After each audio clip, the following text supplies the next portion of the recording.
Otras consideraciones. Capítulo 24. Aviso de la urbe para el orbe. ¿Cómo y hacia dónde escapar de la actual Babilonia? Quinta y última parte. El milagro de todos los siglos. Sección segunda.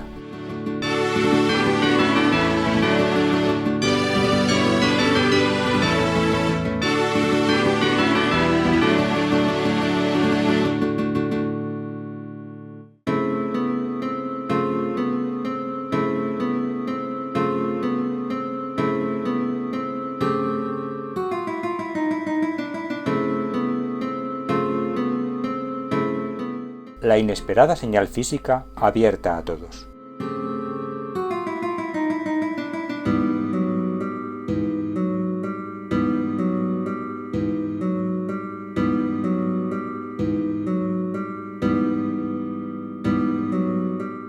Pero este hecho narrado de lo ocurrido en San Pablo Extramuros, que yo tomé como la confirmación pedida, resultó que era solamente la primera parte del signo o señal que el Señor y su Madre Santísima estaban dispuestos a concederme, lo que ocurrió progresivamente a lo largo de unos 2 años. A partir de esta confirmación fue cuando el 12 de noviembre de 2000 elaboré los 15 puntos más como consecuencia de las 5 vías, a los que se añadirían los otros 5 en la tarde del 5 de enero de 2001, que completarían los 25 del abecedario constituyente. Pero entre medias ocurrió un fenómeno cuanto menos curioso. El domingo 17 de diciembre de 2000 era el día dedicado, en mi parroquia del Pilar, a la lectura continuada de la Biblia, y a mí me tocaba leer a las 12 de la mañana. Se estaba leyendo el libro de Isaías, y cuando me tocó subir al atril, el versículo a leer era el 13 del capítulo 55. Y ahí me encontré con que gran parte del texto que me cupo en suerte estaba dedicado a la descripción de la Jerusalén celestial, texto que me abrió los ojos a detalles que no había descubierto hasta entonces, y que, acordándome de Jesucristo cuando salió a leer en la sinagoga de Nazaret, me llevó a pensar, esto que estoy leyendo se cumple hoy. Pero ni yo dije nada, ni nadie de los oyentes se enteró de ello.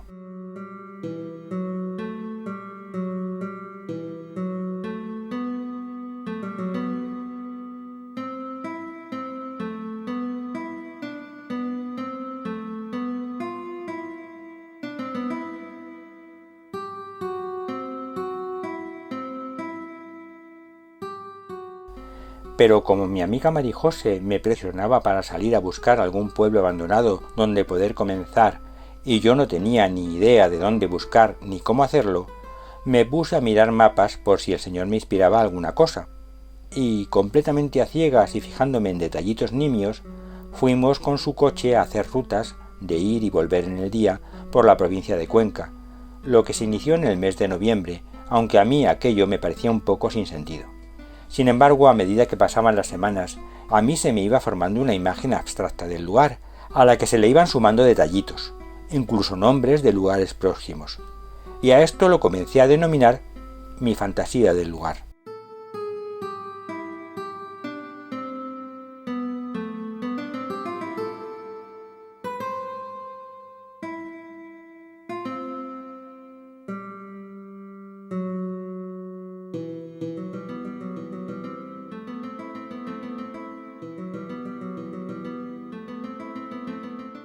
Así, pero con muchos avatares de por medio, llegamos al miércoles 18 de julio de 2001, en el que, de vuelta de otra indagación exploratoria infructuosa más, en esta ocasión por el Valle del Tietar, en la provincia de Ávila, y envuelto en una gran oscuridad, se me ocurre solicitar la intercesión de San José por primera vez en mi vida.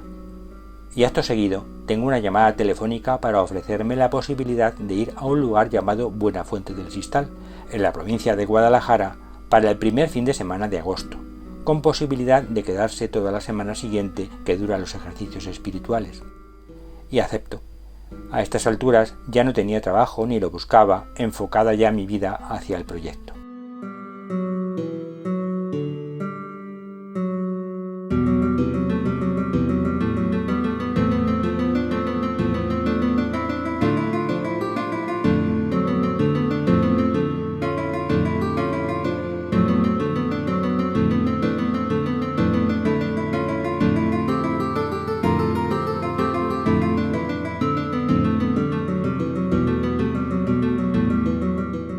El viernes 3 de agosto de 2001, por la tarde, llegamos los 4 que ocupábamos el coche a Buenafuente del Sistal, y ya por el camino me había llamado la atención que los nombres de los pueblos que nos íbamos encontrando eran parecidísimos a los más significativos para mi propósito que me había ido encontrando en mis rutas exploratorias con Marijose, y pensé, eran los pueblos del camino de Buenafuente. Pero la aldeíta, situada en el Parque Natural del Alto Tajo y formada por el monasterio cisterciense de monjas bernardas y las 8 casas mal contadas aledañas al mismo que constituían la Buenafuente del Sistal, corrupción de la Buenafuente del Cister, no me pareció fuera el lugar que buscaba. Sin embargo, una vez allí, siento una extraña sensación que me llama a ir por un determinado camino, como si dijera, ven y verás, aunque eso no pude realizarlo en ese día. A partir de aquí se precipitan los acontecimientos. Esa noche fue la de mayor oscuridad interior de toda mi vida, de ceguera, por lo que acordándome del ciego de Jericó, supliqué, Señor, haz que vea. Por la mañana, en cuanto pude, me interné por el camino del ven y verás, hasta descubrir el inicio de un vía crucis que ascendía por la ladera de un montecito. La sensación de adentrarme por él se hizo más intensa, y al mismo tiempo me recordó mi fantasía sobre un vía crucis que ascendía desde un monasterio al lugar que buscaba. Pero esto tampoco pudo realizarse ese día. Por la tarde me entrevisté con el sacerdote responsable del lugar, al que le relaté lo que me ocurría y por qué había ido a ese lugar, y me propuso realizar una experiencia durante un tiempo largo en Buenafuente. Quedamos en volver a hablar al final de los ejercicios, a los que había decidido me iba a quedar. La noche ya no fue de oscuridad interior, pero no pude dormir casi nada.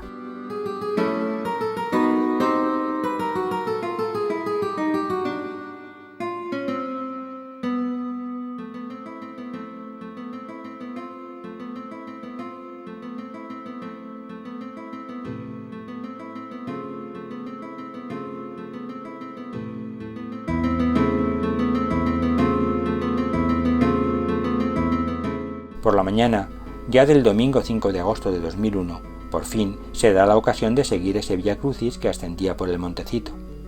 Y mi sensación cada vez se va haciendo más intensa, con deseos de acelerar la marcha cada vez más. La 12ª estación, la muerte en la cruz, coronaba el montecito, con una cruz mayor que el resto, de madera tosca y burda, y que se convertiría en mi imagen de referencia cuando leí por primera vez el tercer secreto de Fátima. Desde el lugar se podía contemplar un impresionante valle, profundo, de un desnivel de 300 metros, por el que discurría el Tajo, que desde ahí parecía un arroyito. La sensación era tan intensa que me hizo preguntar por dónde continuaba el Vía Crucis, y proseguir yo solo sin esperar a nadie.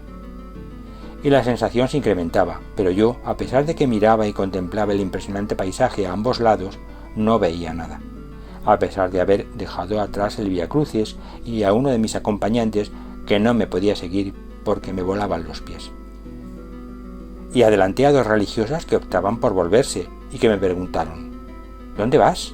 A lo que respondí, a ver qué hay más allá. A lo que replicaron, ya nos dirás lo que veas.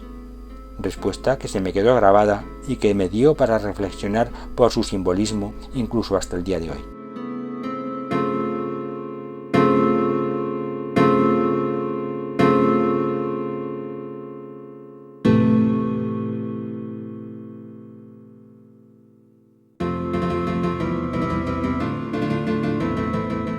Y poco después, por fin, vi.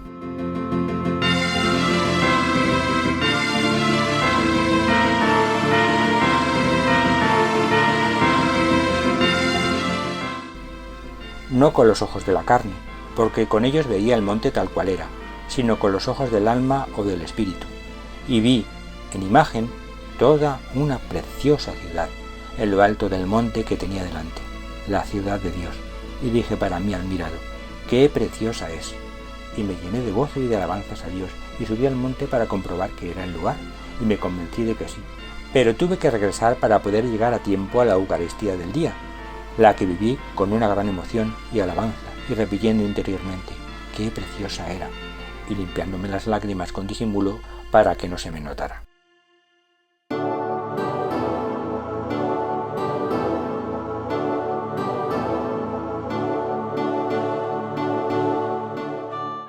pero los demás averiguaron que había ocurrido algo en cuanto que me vieron regresar, porque me notaron resplandeciente de alegría y quisieron ver el lugar.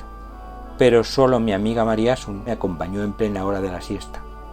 Pero para esta hora ya no me acordaba de ninguna de las sensaciones de la mañana, ni me volvieron, de tal modo que llegué a dudar si me las había inventado, porque todo me parecía un despropósito, y solo veía la cruda realidad llena de inconvenientes. Y María Asun corroboraba tal extremo con sus consejos. Mis acompañantes se fueron después de la charla de la tarde y yo me quedé. Pero la noche fue similar a la anterior. No me encajaban mis profundas y sinceras alabanzas con Dios con que todo me lo pudiera haber inventado. Sin embargo, yo había tenido la fantasía de que hacía una foto al lugar y al revelarla aparecía no lo que actualmente hay, sino lo que yo había visto, y que esa era la prueba que Dios daba de la autenticidad del hecho. Esto último acabaría haciéndose realidad, no literalmente, sino simbólicamente, a través de un icono, como ya se verá.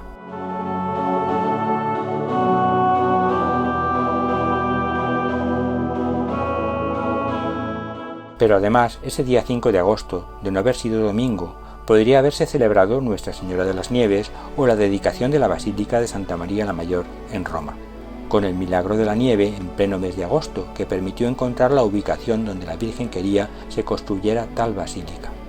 Por lo que la liturgia propone la lectura de la visión de la Jerusalén celestial recogida en el libro del Apocalipsis, en la misa de esa fiesta. Más coincidencias casuales no se podían dar. Bueno, sí, que al día siguiente se cumplía el primer aniversario de mi visión intelectual de la ciudad iglesia, aunque nunca más volví a ver ninguna imagen, como tal imagen, referente a asuntos espirituales, salvo la mencionada de este 5 de agosto.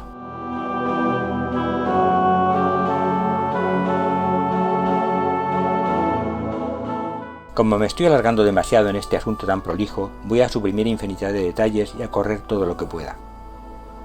La semana de ejercicios estuvo llena de sugerencias y anécdotas espirituales que me condujeron a decidir mi traslado a Buenafuente, una vez transcurrido el mes de reflexión por ambas partes, según me había propuesto el sacerdote responsable del lugar, puesto que era el capellán de las monjas.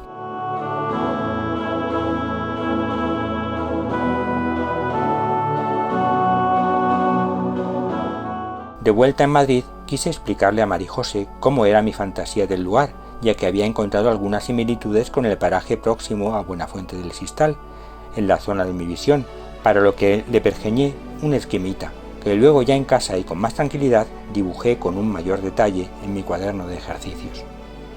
A la vez que también había comprado un mapa detallado de la zona, elaborado por el Instituto Geográfico del Ejército, próximo a mi domicilio.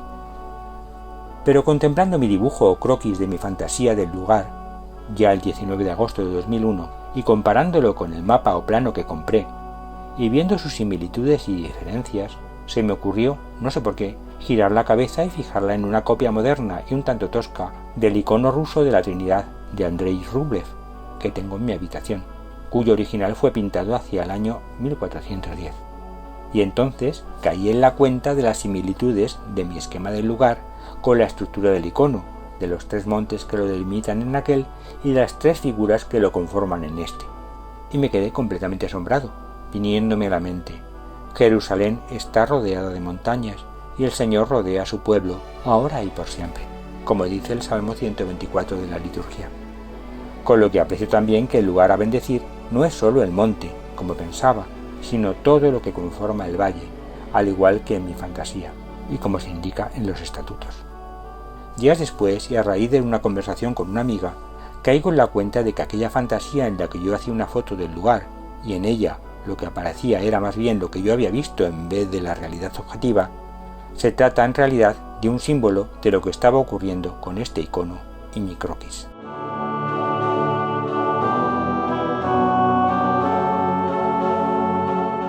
El día 1 de octubre de 2001 llego a Buenafuente para realizar una experiencia de un mes, pero el día 4 ya escribí lo siguiente en mi cuaderno de ejercicios, que ya se había convertido en un apéndice de notas a recordar. No sé, o Dios hace un milagro muy gordo o me he vuelto completamente loco. Es como si mi vida se hubiera convertido en un auténtico despropósito.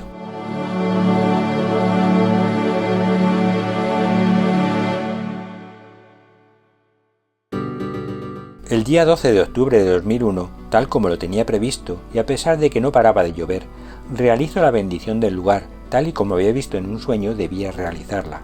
Sueño que tuve el 1 de marzo de ese año, antes de haber estado en Buenafuente.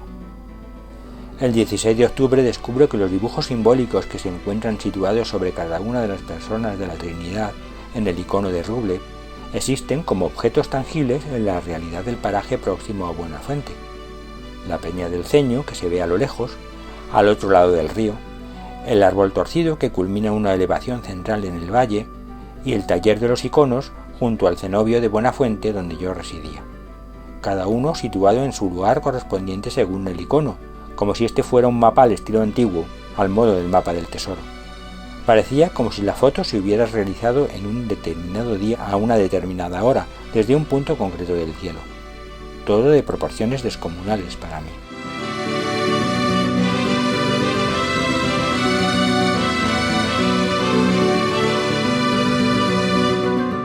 Yo veía todo esto, pero no sabía lo que significaba, porque además el mencionado icono de la Trinidad de Rublev se hallaba presente por todo el lugar, y yo podía verlo de continuo, tanto en el comedor del cenobio, denominado Las Heras, como en su capilla, por lo que podía observarlo y meditar sobre él abundantemente.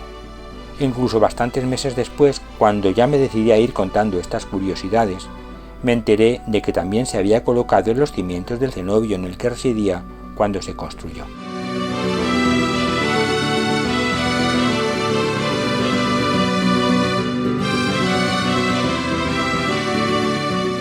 El 8 de diciembre de 2001, solemnidad de la Inmaculada Concepción, ya realizo mi mudanza a Buenafuente con idea de permanecer en el lugar.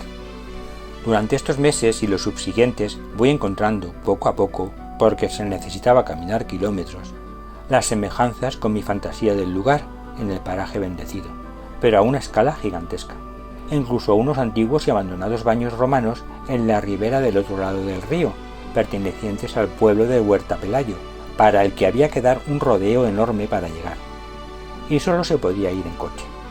Ese día aluciné, cuando me enteré de que existían los baños.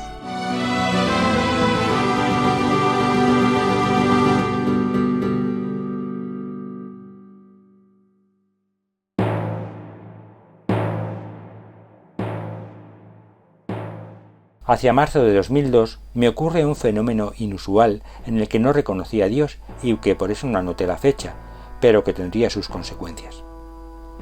Una tarde, en la capilla de las monjas, en algún rezo o en la misa, o quizá en una adoración del Santísimo, de improviso, vino a mi mente una idea que me resultó extraña, y la que no reconocí a Dios, que me proponía: ¿quieres ofrecerte como víctima? No eran palabras ni sensaciones, sino solo una idea, como una ocurrencia.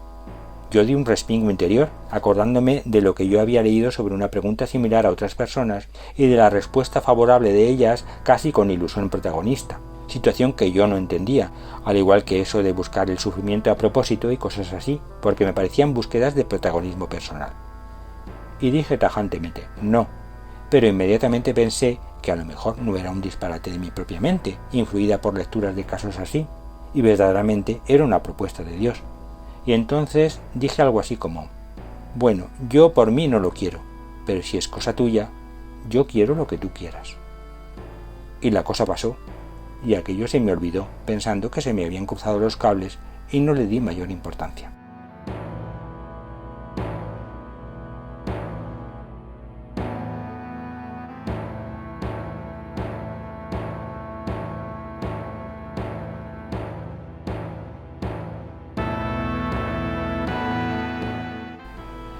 Pero hete aquí que pasadas unas semanas, todo comenzó a desmoronarse ante mí y caí en la cuenta de que me sentía como si estuviera muerto y enterrado, sepultado en vida.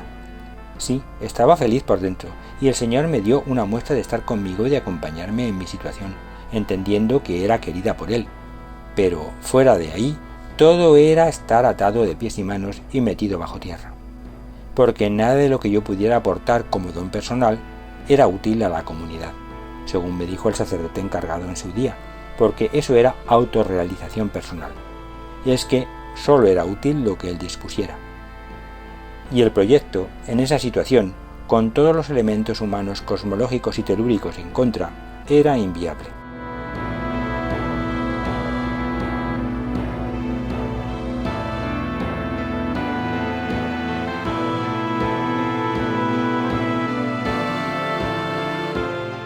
En este brete fue cuando recordé que el Señor me había pedido permiso para esto, para que yo lo aceptara y lo ofreciera, y me ofreciera. Y fue así como entendí que el Vía Crucis que yo tenía que subir para llegar al destino buscado era este, el espiritual, y no el decorativo y circunstancial que había imaginado. Me acababan de condenar a muerte y cargar con la cruz. Y así me empecé a plantear que todo fuera una alegoría simbólica de una realidad espiritual, y no tanto el aquí y ahora de un lugar aferrado a la materia y la temporalidad, pero tan real como aquello que yo había visto, oído, olido, tocado y vivido.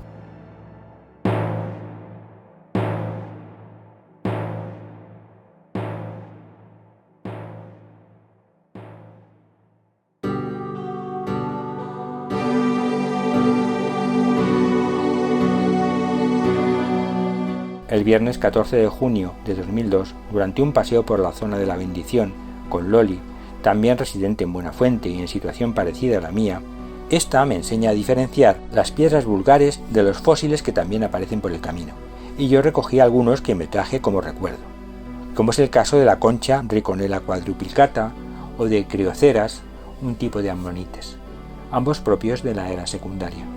Y precisamente por la presencia de estos fósiles en el lugar es por lo que yo le he dado el nombre a todo lo referido y a lo poco que queda por relatar de el milagro de toda la historia.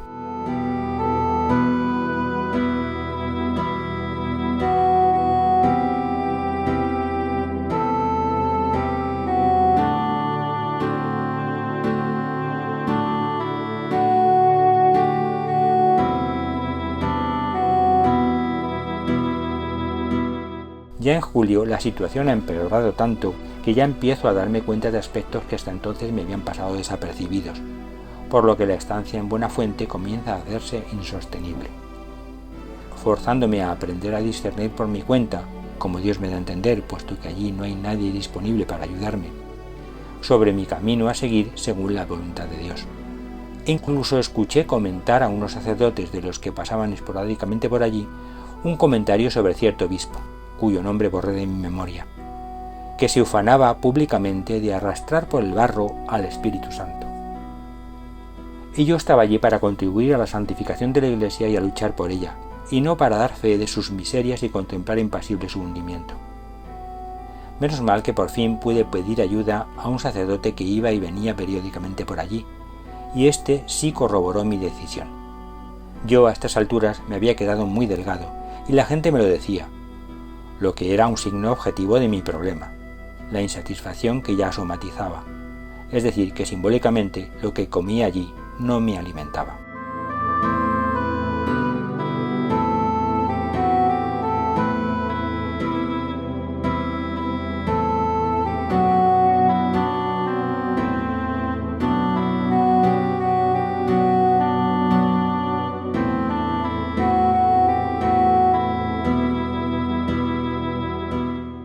El domingo 7 de julio de 2002 escribo: durante la misa acepto que también muera el proyecto. Ya no me queda nada, y ya nada me ata a Buenafuente. Dios me lo dio, Dios me lo quitó. Y ahora cuando vuelva a Madrid, como un fracasado espiritual, ¿quién creerá en mí cuando les hable algo de Dios? Y entonces, ¿dónde quedan todos los fenómenos curiosos que me han ocurrido desde que se inició el proyecto? ¿Serán invenciones mías y proyecciones del deseo?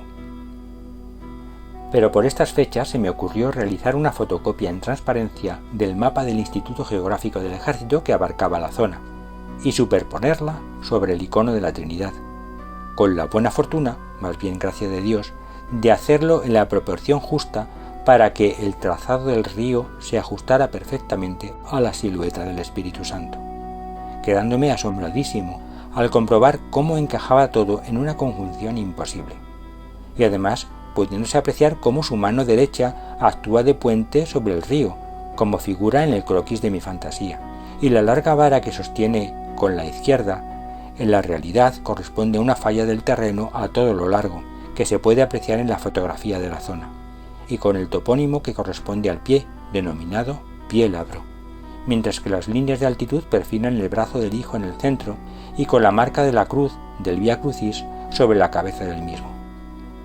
pues para que coincida todo esto en un tiempo y situación concretos de la historia del mundo, ha sido necesario, imprescindible, el concurso de toda la creación en toda su historia a lo largo de sus siglos, y el deseo de Dios para que así ocurra. Es pues, sin lugar a dudas, el milagro de todos los siglos, al modo del ayate o tilma del indio Juan Diego con respecto a la Virgen de Guadalupe, aunque en este caso sería un regalo bajo su advocación del olvido, triunfo y misericordias.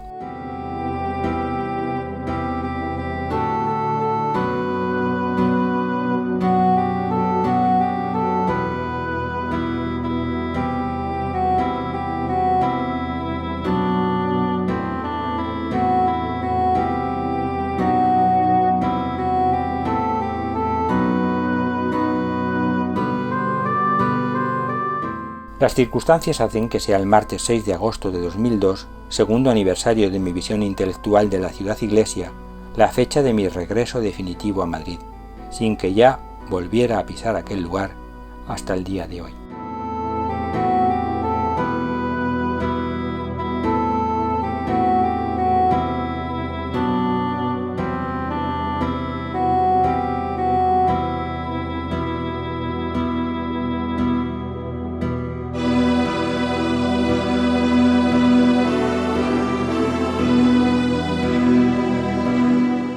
La situación de ceguera total hacia afuera, de no saber qué hacer con mi vida y hacia dónde tirar, aunque mi interior siempre estuvo iluminado y en paz, me duró un año entero, hasta que unos ejercicios espirituales dirigidos, llenos del don y la gracia de Dios, me sacaron de ahí.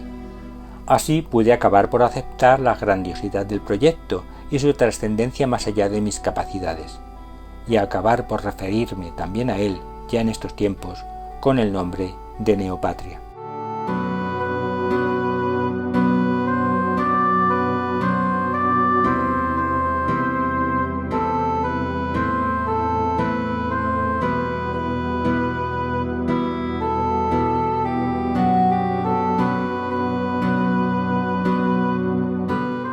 Pero este milagro de todos los siglos presenta una ampliación o continuación, porque el canal César para Jesucristo publicó, hará como 1 o 2 años, unas imágenes del satélite, en las que puede apreciarse sobre España el rostro de Jesucristo en la cruz. Pues, en este caso, la zona del Alto Tajo, correspondiente a Buenafuente, estaría situada en la frente de esta imagen satelital.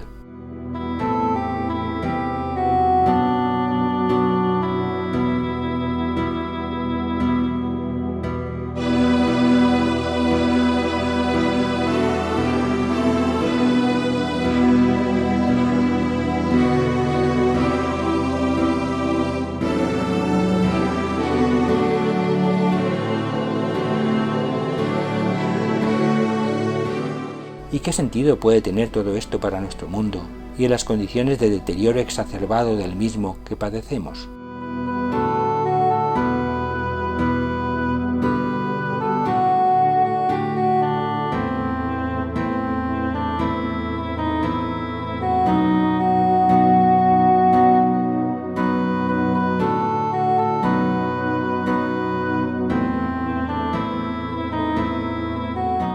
Pues todas las señales, signos y circunstancias que se van acumulando, todas apuntan como flechas al sentido escatológico de nuestro tiempo.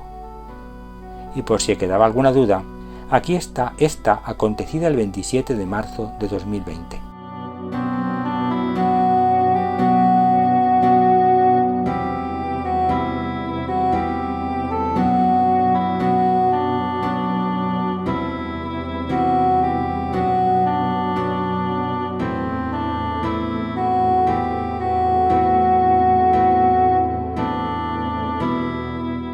En pleno confinamiento, bajo la orden de cerrar todas las iglesias y suprimir toda administración de sacramentos, incluso desatendiendo a los enfermos, situación inédita en toda la historia de la Iglesia, incluidas las persecuciones, el conocido como Papa Francisco realizó una ceremonia de bendición para todo el mundo, que fue retransmitida por los medios de comunicación vaticanos, radio y televisión, en la Plaza de San Pedro, pero sin público asistente.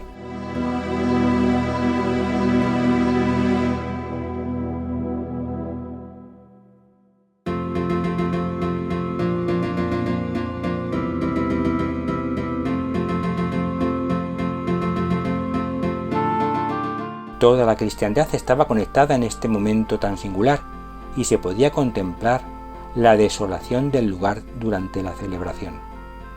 En esas circunstancias, a alguien se le ocurrió fijarse en el cielo y obtener una instantánea de la pantalla del televisor, mientras que desde otro ángulo otra persona retrataba el mismo fenómeno, de aquello que parecía una silueta de mujer situada en las nubes, lo que ya se apreciaba con mucha más claridad al ser la imagen ampliada después, descubriéndose en tal ampliación que la tal mujer estaba embarazada, y que su embarazo parecía refulgir en su interior, dado lo etéreo del fenómeno.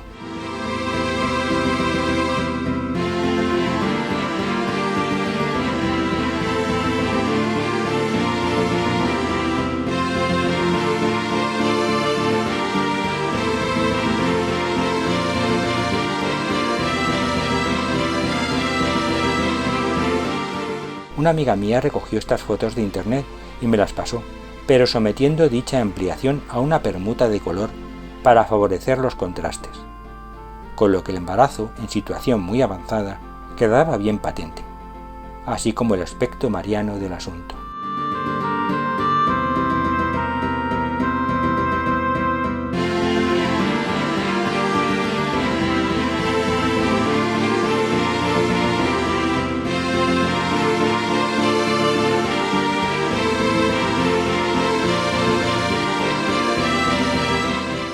Ante esto, dos fragmentos de la Sagrada Escritura vinieron a mi mente.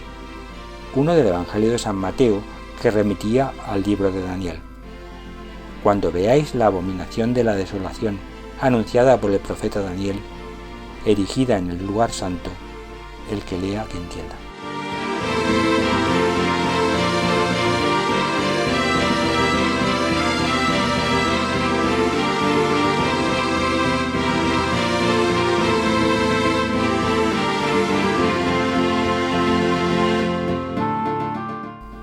Y el otro del libro del Apocalipsis.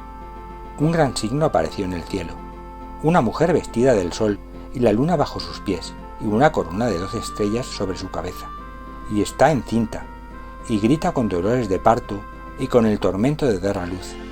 Y apareció otro signo en el cielo, un gran dragón rojo, que tiene 7 cabezas y 10 cuernos, y sobre sus cabezas 7 diademas, y su cola arrastra la tercera parte de las estrellas del cielo, y las arrojó sobre la tierra.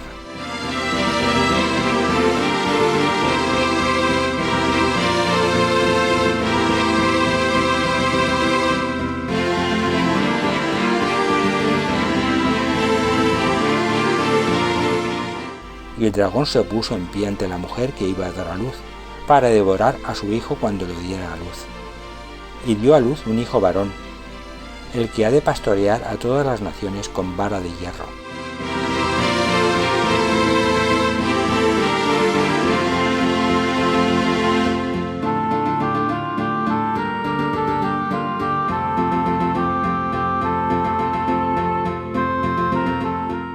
Y fue arrebatado su hijo junto a Dios y junto a su trono, y la mujer huyó al desierto, donde tiene un lugar preparado por Dios para ser alimentada 1260 días.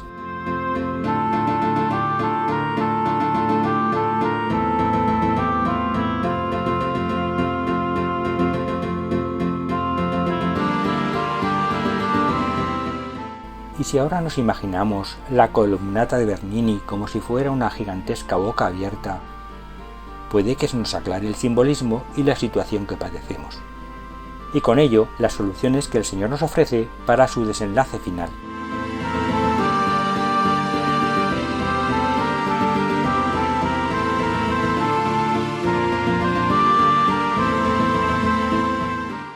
Como se suele decir, para que luego no digas que no te lo advertí.